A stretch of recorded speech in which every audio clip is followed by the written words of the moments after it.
अंतर्राष्ट्रीय ओलंपिक दिवस की आप सबों को बहुत बहुत शुभकामनाएं। और आज इस विशेष दिवस पर हमारे साथ हैं झारखंड ओलंपिक संघ के कोषाध्यक्ष शिवेंदु दुबे जी और झारखंड जिम्नास्टिक एसोसिएशन की वाइस प्रेसिडेंट तुलिका श्रीवास्तव। तो आप दोनों का स्वागत है हमारे स्टूडियो में।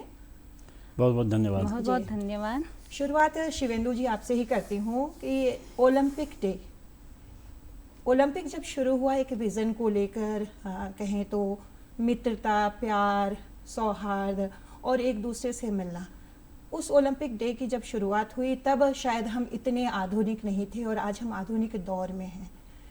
उस वक्त में और आज के वक्त में कितना फ़र्क आता है, नज़र आ रहा है आपको? देखिए, अभी हम कामना करते हैं एक बेहतर दुनिया की, जी, जो दुनिया अच्छी हो, जिसमें मित्रता हो आप लोगों के बीच में और जो स्वस्थ हो। उसी कामना के साथ में हम लोग ओलंपिक दिवस को मनाते हैं कि हम आगे बढ़े, नया कुछ सीखें और स्वस्थ बने रहें।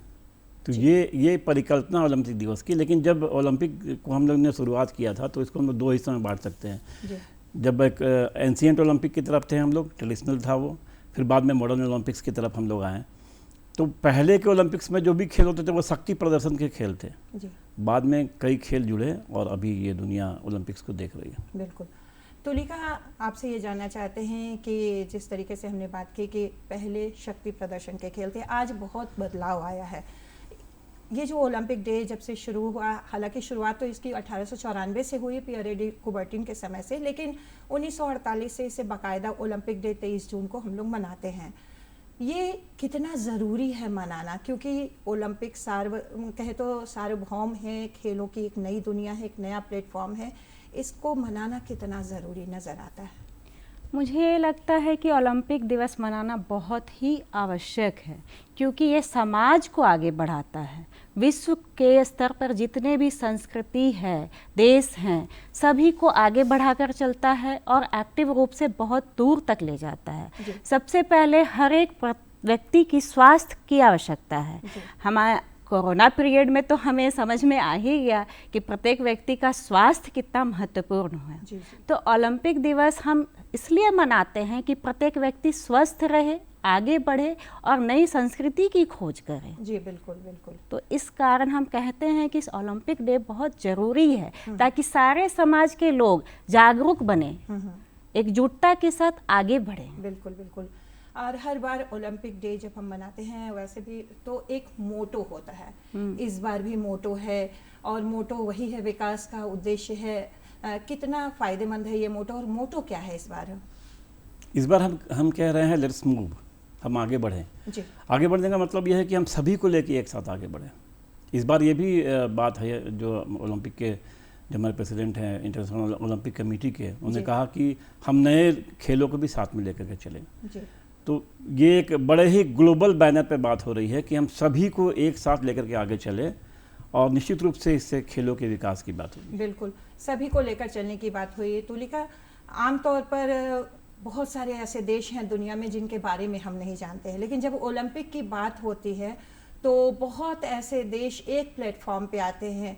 हम करोड़ों की संख्या में हमारे यहाँ जनसंख्या, लेकिन कई ऐसे छोटे देश हैं जहाँ बहुत कम जनसंख्या, उसके बावजूद वो पदक जीते हैं, उनके बारे में हम जानते हैं। ये सारी बातें एक खिलाड़ी को या किसी देश के लिए कितना प्रभावित करता है, उसे कितना मोटिवेट करता है? जब खिलाड़ी एक पटल पे जाता है तो वो अपना सबसे ज़्यादा बेस्ट देना चाहता है, चाहे वो किसी भी देश का हो, विकसित हो, अविकसित हो, विकासशील हो। कोई भी देश का खिलाड़ी वो ये नहीं सोचता है कि मैं बहुत पिछड़े वर्ग का हूँ, वो अपने आप को सबसे अच्छा प्रेजेंट करना चाहता है। साथ ही साथ वो सीखता है। खिलाड़ी का मतलब ये नहीं कि केवल प्रतिस्पर्धा और प्रतियोगिता, खिलाड़ी का मतलब होता है प्रोत्साहन, कि वो दूसरे को देख करके प्रोत्साहित होता है, आगे और अग्रसर होता है और बढ़ने के लिए चाह रखता है, ताकि एक उम्मीद के साथ वो आगे बढ़कर एक उच्चतम स्तर पर पहुंच पाता है। बिल्कुल बिल्कुल। देशों की बात हुई, हम अब भारत पे आते हैं, क्योंकि अगर हम ओलंपिक की बात करें तो शुरुआत के कुछ वर्षों में हमारे भारत की हॉकी टीम सबसे अच्छी, स्ट्रॉन्ग हुआ करती थी। लेकिन पिछले दशक की बात करें, 10-15 वर्षों में हमारे देश ने भी ओलंपिक के दरवाजे पे ऐसी दस्तक दी है, ये कैसा संदेश दे रहा है, कितना हमारे लिए सुगम होने वाला है? शिवेंदु जी, आप बताइए। देखिए, ये तो एक योजना की बात है कि हम किस तरीके से अपने आप को तैयार कर रहे हैं जी। यदि हम अपने आप को ग्रास रूट लेवल से उठा रहे हैं, खिलाड़ियों को उनके लिए बेहतर प्रशिक्षण की सुविधा दिला रहे हैं, बेहतर डाइट की व्यवस्था कर रहे हैं, सब कुछ बेहतरीन ढंग से कर रहे हैं और लॉन्ग टर्म डेवलपमेंट प्लान की तरफ जाकर के उनके लिए बेहतर ट्रेनिंग की व्यवस्था कर रहे हैं, तो हम लोग ये पदक जीतने की तरफ जा रहे हैं जी। आप देखें कई खेलों में हम लोग जो खिलाड़ी है वो खुद की मेहनत से आगे बढ़ रहा है। बिल्कुल। कई खेल ऐसे हैं, जैसे हम लोग शूटिंग की भी बात कर ले, हम लोग इक्वेस्ट्रियन की बात कर ले, खिलाड़ी खुद के खर्चे पे इंडिया से बाहर होते हैं, लंबे लंबे समय के लिए ट्रेनिंग करते हैं और पदक जीतते हैं देश के लिए जी। तो निश्चित रूप से हमें भी इस पर सोचना पड़ेगा कि हम लोग उनके लिए किस तरह का प्लान बना रहे हैं कि हमारे लिए ज़्यादा से ज़्यादा पदक जीतें। जी। पिछले 10-15 सालों में हमने भी मेडल्स हासिल किए हैं ओलंपिक में, और हमें क्या सोचना चाहिए? पहले तो इसके बारे में बताएं कि बहुत सारे, जैसे शूटिंग में आपने कहा, फिर हमारे नीरज लगातार 2 बार गोल्ड ला रहे हैं, पीवी सिंधु भी ला चुकी हैं, बहुत सारे ऐसे खिलाड़ी हैं, शुरुआत अभिनव बिंद्रा ने की थी। तो ये सब कितना उत्साह वर्धन करता है किसी भी देश को, किसी भी देश के खिलाड़ियों के लिए। जब एक खिलाड़ी गोल्ड मेडल लाता है ओलंपिक में तो उसके पीछे के बहुत सारे खिलाड़ी प्रोत्साहित होते हैं और उसी योजना के अंतर्गत वो प्रैक्टिस भी करते हैं कि एक दिन मैं भी वो पदक लाऊं। वो एक मोटिवेशन होता है हर खिलाड़ी के लिए। वो जरूरी नहीं है कि एथलीट का खिलाड़ी अगर गोल्ड मेडल ला रहा है तो जिम्नास्टिक का खिलाड़ी उससे प्रोत्साहित ना हो। अगर खिलाड़ी कोई भी स्ट्रीम का खिलाड़ी हो वो उस सबको प्रोत्साहित करता है कि मैं भी उस रेंज में उसी तरह से प्रैक्टिस करूं, उसी के थ्रू। देखिए, खेल तो ठीक है, डिफरेंट है, बट खेल तो खेल है। वही मोटो है, एक ओलंपिक ही सारे खिलाड़ी का मोटो होता है कि मैं ओलंपिक जाऊं, गोल्ड मेडल लाऊं।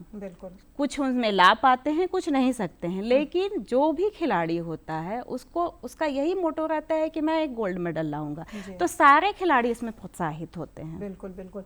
और अगर हम पिछले कुछ वर्षों की ही बात कर रहे हैं, लगातार ही केंद्र सरकार हमारे देश के खेलों के विकास के लिए काफ़ी सोच रही है, बहुत सारी योजनाएं ला रही हैं। आप खेल संघ से भी जुड़े हैं, ये सब खिलाड़ियों के लिए कितना फ़ायदेमंद है, उनके लिए कितना ज़रूरी है, दोनों ही बातें? देखिए, निश्चित रूप से हम लोग इस बात को मानेंगे कि एक खिलाड़ी की आर्थिक स्थिति इतनी अच्छी नहीं होती है, क्योंकि आप अचानक एक खिलाड़ी को देखेंगे कि वो सामने खड़ा हो गया, उसके पहले उस खिलाड़ी को देखने वाला कोई नहीं था, किसी को पता ही नहीं था वो खिलाड़ी कहाँ पे है, वो कैसे ट्रेनिंग कर रहा है, किस परिस्थिति से निकल करके आगे बढ़ रहा है, वो कोई नहीं देख रहा था। अचानक खिलाड़ी खड़ा हो गया और हम लोगों ने उसका क्रेडिट ले लिया कि इसके पदक जिताने में हमारी भूमिका है। भारत सरकार की पॉलिसी है, कई सारी चीज़ों पे काम चल रहा है। ओलंपिक पोडियम के लिए अलग प्रयास होते हैं, एशियन गेम्स, कॉमनवेल्थ, सभी के लिए प्रयास होता है। भारत सरकार उसके लिए प्रशिक्षण की व्यवस्था करती है, लेकिन समहाउ ये कई जगहों पे रेगुलर नहीं है जी। और कुछ ऐसी पॉलिसी बन गई है अभी हाल के दिनों में कि लॉन्ग टर्म का जो ट्रेनिंग प्रोग्राम चलता था वो सारे अभी कुछ चीज़ों में रोक दिया गया, रुका हुआ है जी। नेशनल NCOE है हमारे, जहाँ पे ट्रेनिंग कैंप्स लगते हैं, तो अब ये सोचा जा रहा है कि NCOE में जो बच्चे हैं वो ट्रेनिंग कर रहे हैं, बस उतना ही काफ़ी है। तो लंबी ट्रेनिंग्स के प्रोग्राम जो अभी फ़िलहाल मुझे लगता है कई खेलों में रुके हुए हैं, उसको वापस फिर से शुरू करने की ज़रूरत होगी, तभी हम लोग और भी ज़्यादा अच्छा कर पाएंगे जी। आपका भी क्या कहना है, क्योंकि केंद्र सरकार लगातार फोकस कर रही है, बहुत सारी योजनाएं, स्कूल गेम्स, SDFI भी चलते हैं, खेलो इंडिया भी है, और मुझे लगता है कि शायद पहले प्रधानमंत्री ऐसे होंगे जो खिलाड़ी जब विदेश जाते हैं खेलने के लिए तब भी उनसे मिलते हैं, और जब लौट कर आते हैं अगर निराश रहते हैं तो उन खिलाड़ियों को भी मोटिवेट करते हैं। तो ये सब कितना फ़ायदेमंद है खेल जगत के लिए? खेल जगत के लिए बहुत ही फ़ायदेमंद होता है। मोटिवेशन सबसे बड़ा इम्पोर्टेंस रखता है खेल जगत के लिए। अगर खिलाड़ी पदक जीतता है तो उसको प्रोत्साहन मिले, और अगर खिलाड़ी नहीं पदक जीतता है तो उसको सिक्योरिटी मिले कि नहीं, अगली बार तुम करोगे। जैसे एक माँ अच्छे नंबर लाने पर बेटा को प्रोत्साहित करती है और कम नंबर लाने पर उसे आश्वासन देती है कि तुम अगली बार करना। तो ये बहुत ज़रूरी है किसी भी खिलाड़ी के लिए।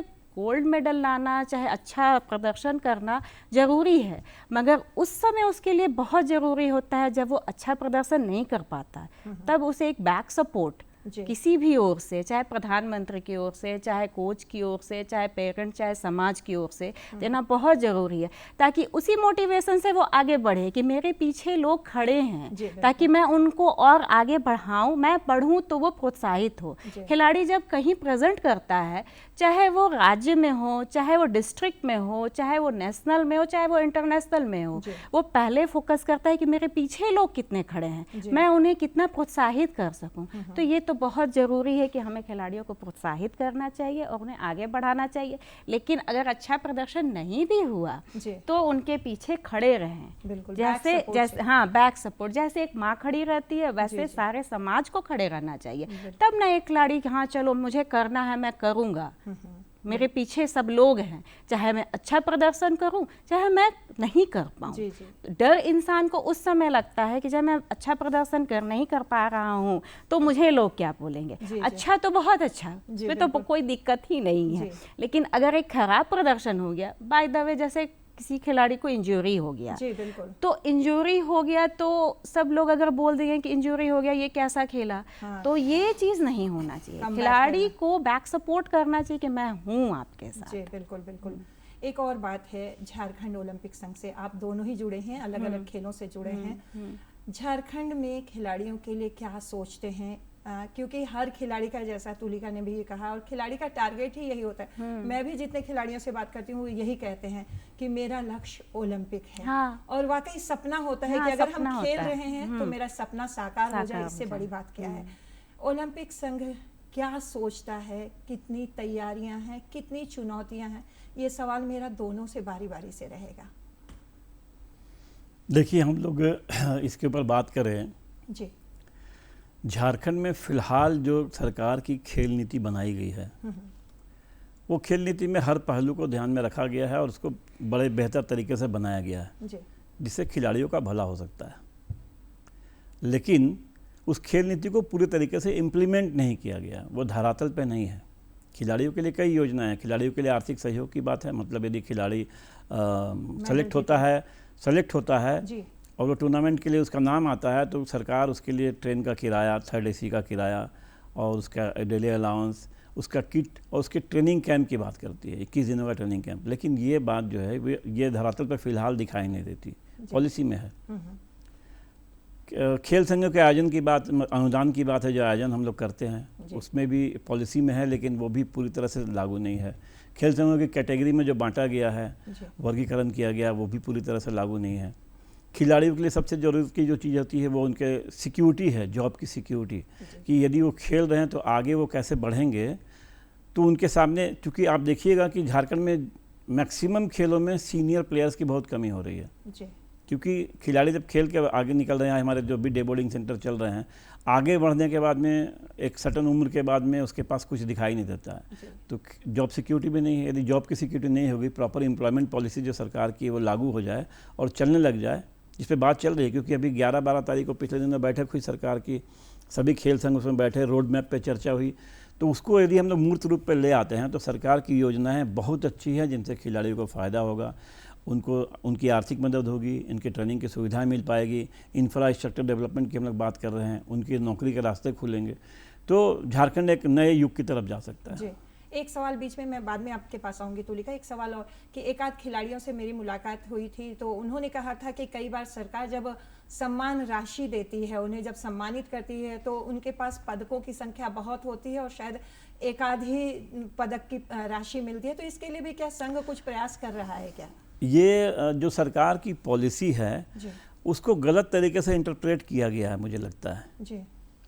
पॉलिसी ये कहती है कि यदि एक खिलाड़ी एक प्रतियोगिता के अलावे दूसरे प्रतियोगिता में पदक जीतता है तो उसको उस प्रतियोगिता का भी पदक का कैश राशि मिलना चाहिए, लेकिन ये नहीं मिलता है।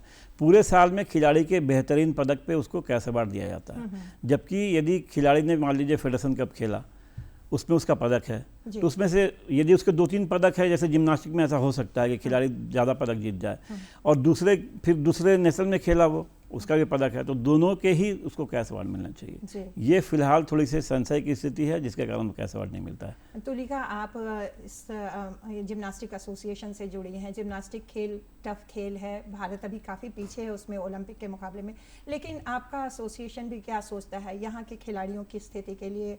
किस तरीके से आप तैयार करें खिलाड़ियों को? और ये समस्या शायद आपके भी खेल में आती होगी। हाँ, मेरे खेल में आती है, मैं इस चीज़ को एक्सेप्ट करती हूँ, लेकिन हम ग्रास रूट से खिलाड़ी को आगे बढ़ाने की कोशिश कर रहे हैं। अभी हाल में हम लोग का एक कॉम्पिटिशन्स होने वाला है, और जब हम डांस आगे बढ़ा सकते हैं तो उस हिसाब से जिम्नास्टिक को भी काफ़ी आगे बढ़ा सकते हैं। जिम्नास्टिक को लेकर के अवेयरनेस की कमी है जी। इंडिया में जिम्नास्टिक को लेकर काफ़ी अवेयरनेस की कमी है। ऐसा नहीं है कि यहाँ के खिलाड़ी ओलंपिक में गोल्ड मेडल ला नहीं सकते हैं, लेकिन यहाँ के खिलाड़ी में जो जज्बा और जो शक्ति और जो स्टेमिना है, उस स्टेमिना को काफ़ी अच्छा से वो कंप्लीट कर सकते हैं। प्रॉब्लम है कि लोग जानते नहीं हैं, और दूसरी बात होता है ट्रेनिंग सेंटर। जी। ये बहुत एक्सपेंसिव गेम हो जाता है, एक एक इवेंट, एक एक अपरेटस बहुत एक्सपेंसिव हो जाता है, इस कारण थोड़ा सा प्रॉब्लम होता है। लेकिन भी हमारा एसोसिएशन कोशिश कर रहा है कि एक ट्रेनिंग सेंटर हो, और जो भी अपरेटस आउटडेटेड हो चुके हैं, सरकार की ओर से एक नया अपरेटस मिले। हमने 11-12 तारीख को जो किया गोष्ठी की, उनमें बताया कि हमारा ये प्रॉब्लम है। सरकार ने हमें भरोसा दिया है कि हम आपको ये सारे प्रॉब्लम से दूर करेंगे, हेल्प करेंगे। तो जब सरकार हेल्प करेगी तो ज़रूर हम लोग इम्प्रूव करेंगे, और हम झारखंड के भी खिलाड़ी जरूर ओलंपिक में जाएंगे, मेरा यहाँ तक तो दावा है। जी।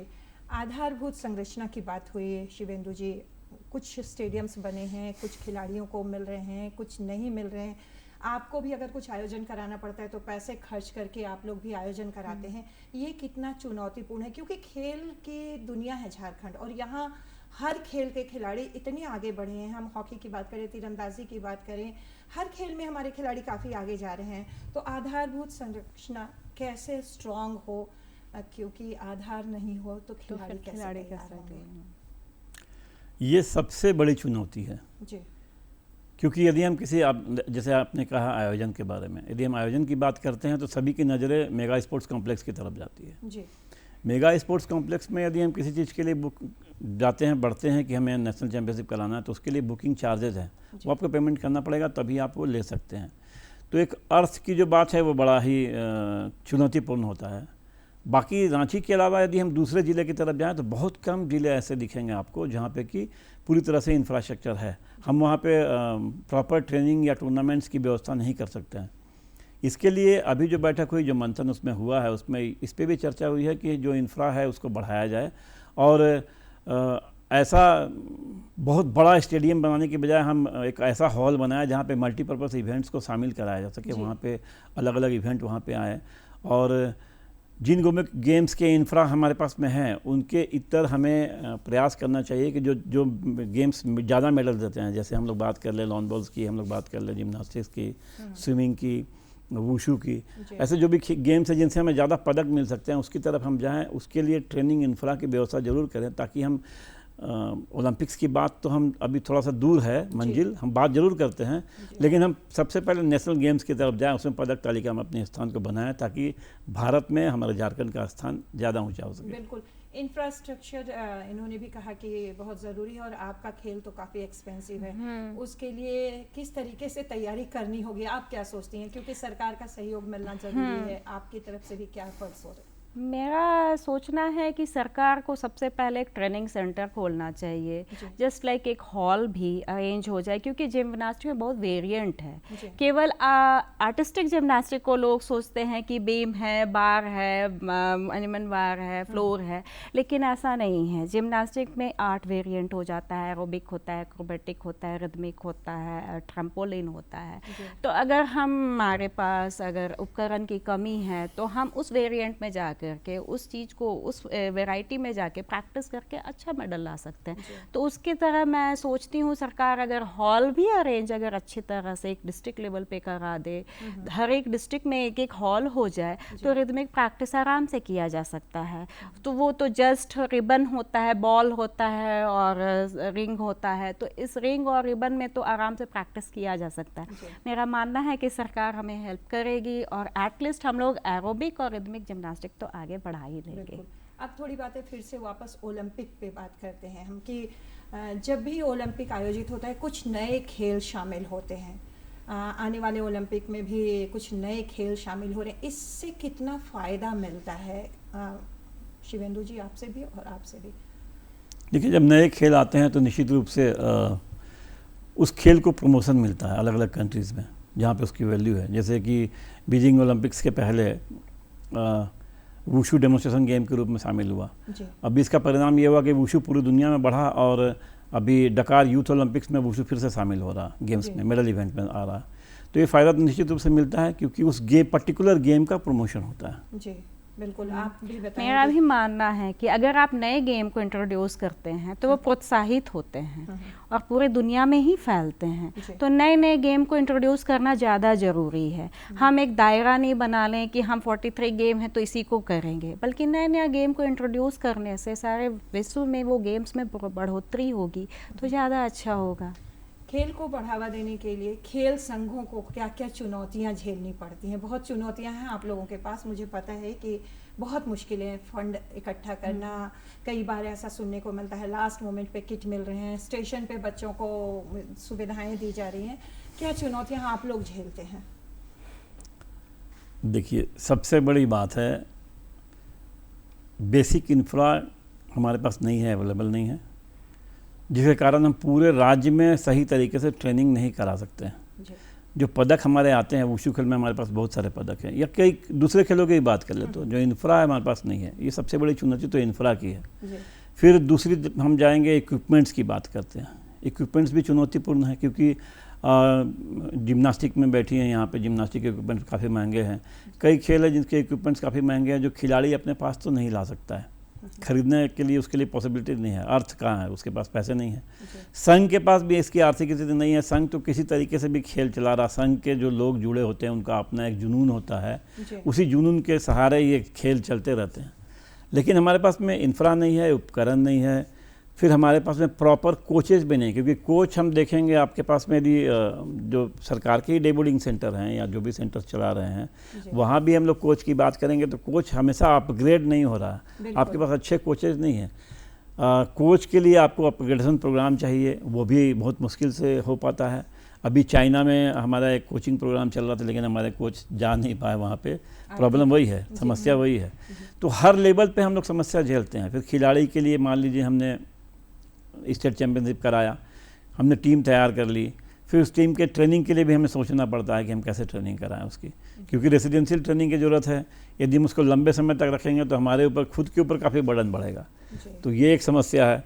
फिर किट की बात आती है, फिर उसका किराया की बात आती है, सारी चीज़ें आती है। कैसे भी हम लोग करके हर एक प्रतियोगिता में टीमें भेजते हैं, सभी लोग भेजते हैं, सभी संघ के लोग भेजते हैं। समस्याएं हैं लेकिन सरकार के पास पॉलिसी है, समाधान हो सकता है, सिर्फ उसको लागू करने की जरूरत है। बिल्कुल। आप तो जिम्नास्टिक प्लेयर रह चुकी हैं, तो आप इस चुनौती को कैसे निभाना चाहती हैं, कैसे इसे दूर करना चाहती हैं? मैं चाहती हूँ, मेरे साथ जो प्रॉब्लम हुआ कि हर जगह नहीं जा पाना और किट का प्रॉब्लम, प्रैक्टिस का प्रॉब्लम, वो प्रॉब्लम एटलीस्ट आने वाले बच्चों को ना हो। इसलिए मैं बार बार सरकार से दरख्वास्त करती हूँ कि ट्रेनिंग सेंटर अपग्रेड कराया जाए, कोचेज़ को प्रोवाइड किया जाए, ताकि मैंने जो प्रॉब्लम फेस किया, जैसे सीनियर लेवल की बात कर रहे थे सर, तो वही बात है मेरे साथ भी हुआ। जूनियर लेवल पे मैंने बहुत अच्छा प्रदर्शन किया, लेकिन एक सीनियर लेवल आते आते वो कोचिंग सेंटर और कोच का ट्रांसफ़र हो जाने से वो सीनियर लेवल तक मैं नहीं पहुंच पाई। तो प्रॉब्लम होता है सीनियर लेवल में। सीनियर लेवल में बच्चों को अलाउ भी नहीं करना चाहते हैं पेरेंट्स, पढ़ाई को लेकर के, प्रोटेक्शन को लेकर के, सभी चीज़ को लेकर के। तो लेकिन हमारा एसोसिएशन तो इस चीज़ को लेकर बहुत जागरूक है। हम सीनियर लेवल के भी बच्चों को भेजते हैं, हर संभव कोशिश भी करते हैं। तो वो मेरे साथ जो सिचुएशन हुआ उन लोग के साथ ना हो, इस सिचुएशन को सॉर्ट आउट करने के लिए मैं तो अपने सारे खिलाड़ियों का बहुत सपोर्ट करती हूँ। एक चुनौती होती है, जैसे आपने भी कहा, और सही सवाल है कि एक वक्त आता है जब सीनियर लेवल के खिलाड़ी गायब हो जाते हैं क्योंकि उनके साथ जॉब सिक्योरिटी नहीं रहती है। सरकार की खेल नीति के तहत नौकरी देने की बात है, लेकिन बहुत कम लोगों को नौकरी मिल पाती है। और एक सवाल ये भी उठता है कि कुछ खास खेलों को ही फोकस किया जाता है, तो और अन्य खेलों पर ध्यान दिलाने के लिए, सरकार का ध्यान आकृष्ट कराने के लिए कोई प्रयास आप लोगों की तरफ से है क्या? देखिए, अभी जो इसके पहले जो खेल निदेशक थे वो नेशनल गेम्स में गए थे वहाँ पे उत्तराखंड में, उन्होंने खुद इस बात को फील किया कि निश्चित रूप से उन गेम्स की तरफ जाना पड़ेगा जहाँ हम पदक जीत रहे हैं। जैसे हम लोग यदि लगातार पदक जीतने की बात करें तो हम लोग लॉन बॉल्स में पदक जीत रहे हैं, हम लोग वुशु में पदक जीत रहे हैं, स्विमिंग है, हमने बीच में बॉक्सिंग में पदक जीता है जी। हमने अभी मॉडर्न पेंटाथलॉन में और साइकिलिंग भी काफ़ी अच्छा किया है, पदक जीते हैं। तो जो ऐसे खेल है जहाँ पे हमारे खिलाड़ियों में नेचुरल टैलेंट है जिनकी मदद से हम लोग पदक जीत रहे हैं, तो इन खेलों को बढ़ाने की ज़रूरत होगी। इस बात को उन्होंने फील किया। दुर्भाग्यवश उनका तबादला हो गया, नए डायरेक्टर साहब आए हैं। हमें उम्मीद है कि ये बात वो भी समझेंगे कि हमें मल्टी मेडल्स गेम्स की तरफ जाना पड़ेगा, तभी हम राष्ट्रीय खेलों में अपने पदक तालिका जो है उसमें हम ऊपर आ सकते हैं। जी। जॉब सिक्योरिटी एक खिलाड़ी के लिए कितना ज़रूरी है? बहुत ज़रूरी होता है। उस समय जो जॉब सिक्योरिटी का सिचुएशंस होता है, उसका लाइफ का एक मेन टाइम होता है। वो 100% अपना स्पोर्ट्स को देना चाहता है, लेकिन उसका लाइफ भी सिक्योर होना चाहिए। तो जब अगर उसका लाइफ सिक्योर होगा तो 100% वो देगा अपने खेल को, डेफिनेटली आगे बढ़ेगा। तो किसी भी खिलाड़ी के लिए एक उम्र के बाद जॉब सिक्योरिटी तो सरकार की ओर से बहुत ज़रूरी होता है। चलते चलते ओलंपिक डे पे राज्य के खिलाड़ियों को क्या कहना चाहते हैं शिवेंद्र जी? राज्य को खिलाड़ियों को देखिए, हम लोग एक ही बात कहना चाहेंगे, बड़ी इंपॉर्टेंट सी बात है जी। टारगेट उनका सिर्फ ये ना हो कि हम सिर्फ खेलते रहें। यदि वो जिस मंजिल की तरफ वो जा रहे हैं वो बंद हो गया तो आगे क्या होगा। इसलिए खेल और पढ़ाई दोनों को साथ साथ रखें, बैलेंस बना के रखें, ताकि नौकरी के रास्ते कहीं ना कहीं खुलते रहे। बिल्कुल, मेरा भी यही कहना है कि इंसान को फोकस केवल एक तरफ नहीं करना चाहिए, डिफरेंट तरफ फोकस भी रखना चाहिए। एक ऑप्शंस लेके इंसान को जरूर चलना चाहिए। खेल तो जुनून होता है, किसी भी खिलाड़ी का खेल जुनून होता है, चाहे वो कभी भी मिले। मैं अपनी ही बात ले लूँ तो खेल एक जुनून है जी। तो इस कारण मैं कहती हूँ कि ठीक है, खेल अगर कहीं स्टॉप हो गया तो आप दूसरा पार्ट को भी लेके चले, ताकि आप फ्यूचर में उस खेल को हेल्प करें। जी हाँ, बिल्कुल। ये है कि आप उसे नहीं छोड़ें, लेकिन है जिंदगी है, आगे बढ़ना है तो सपोर्ट तो करना होगा। तो मेरा कहना है कि इस दोनों को सपोर्ट करके चलना चाहिए। सही कहा आपने, क्योंकि एक वक्त ऐसा होता है जब खिलाड़ी ये सोचकर छोड़ देते हैं उम्र खत्म हो गई है, तो वो कोचिंग में आ सकते हैं और कई तरीके से सपोर्ट कर सकते हैं। और जिस तरीके से आप दोनों से हमारी बात हुई, मुझे लगता है कि झारखंड की जो खेल प्रेमी जनता है, जो आज इस ओलंपिक डे पर विशेष हम लोगों का कार्यक्रम देख रही होगी, वो इस बात को देखकर सुनकर उत्साहित होगी कि बस उम्र हो जाने के बाद खेल ख़त्म नहीं हो जाता है, हमें उसे अलग वे में लेना है। और हमारा टारगेट, अगर हम नहीं ओलंपिक में जा सके तो हम आने वाली पौध को तैयार करें, उनको ओलंपिक के लिए तैयार करें, उनको मेंटली फिजिकली स्ट्रॉन्ग करें। और सरकार जिन्होंने नीति बनाई है, उस नीति पे अगर सही तरीके से इम्प्लीमेंटेशन हो तो मुझे लगता है कि हमारे राज्य से भी ओलंपिक में जाने वाले खिलाड़ियों की संख्या बढ़ेगी।